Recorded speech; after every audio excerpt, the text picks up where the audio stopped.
جو کسی کا برا نہیں چاہتے ان کے ساتھ کوئی برا نہیں کر سکتا، یہ میرے رب کا وعدہ ہے۔ قرآن پاک کی خوبصورتی یہ ہے کہ آپ اس کے پیغام کو بدل نہیں سکتے، ہاں مگر وہ آپ کو بدل سکتا ہے۔ میں تیری رحمت سے بالکل بھی مایوس نہیں ہوں یا اللہ، بس مجھے میری آزمائش میں کامیابی عطا فرما۔ تم وہ مانگتے ہو جو تمہیں اچھا نظر آتا ہے، اللہ وہ دیتا ہے جو تمہارے لیے اچھا ہوتا ہے۔ اس کے در پہ سکون ملتا ہے، اس کی عبادت میں نور ملتا ہے۔ جو جھک گیا اللہ کے سجدے میں اسے کچھ نہ کچھ ضرور ملتا ہے۔ نصیب کا لکھا مل کر رہتا ہے، کب، کہاں، کیسے، یہ سب میرا رب جانتا ہے۔ دعاؤں کا رنگ نہیں ہوتا، مگر جب یہ رنگ لاتی ہیں تو زندگی میں رنگ بھر جاتے ہیں، اور اللہ جسے چاہے سیدھی راہ دکھائے۔ کتنی دلچسپ بات ہے نا، سمندروں کا مالک بس ایک آنسو سے محبت کرتا ہے۔ یہ دنیا تمہیں کیا دے گی جس نے حسین کو پانی تک نہ دیا۔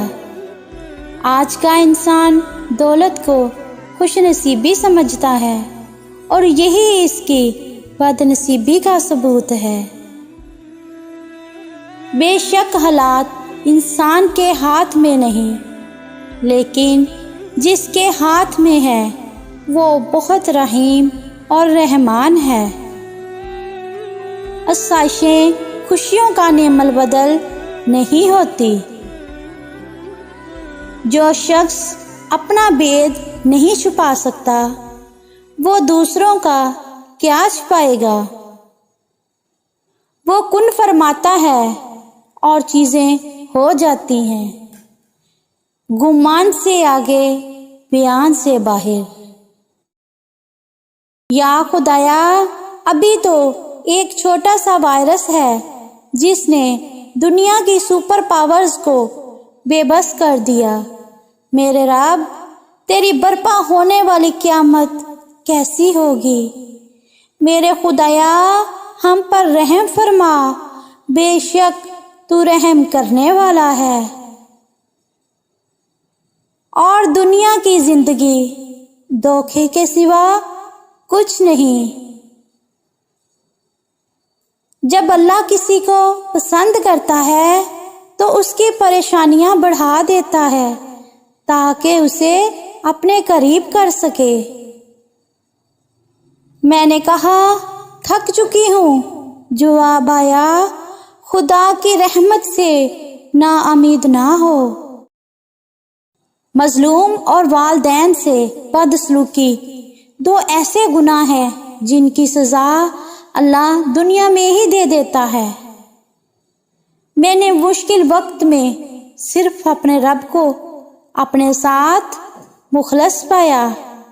انسان تب سمجھدار نہیں ہوتا جب وہ بڑی بڑی باتیں کرنے لگے، بلکہ اللہ بہتر کرے گا، لیکن اللہ نے بہتر نہ کیا تو ایمان رکھو اللہ بہترین کرے گا۔ اپنے سے اچھے کی تلاش کر، اپنے جیسے کے ساتھ تو عمر ضائع کرے گا۔ چاہتوں میں سب سے بہترین چاہت رب العزت کی ہے۔ جب وضو کرنا مشکل لگ رہا ہو تو یہ سوچا کریں گناہ دھونے جا رہا ہوں۔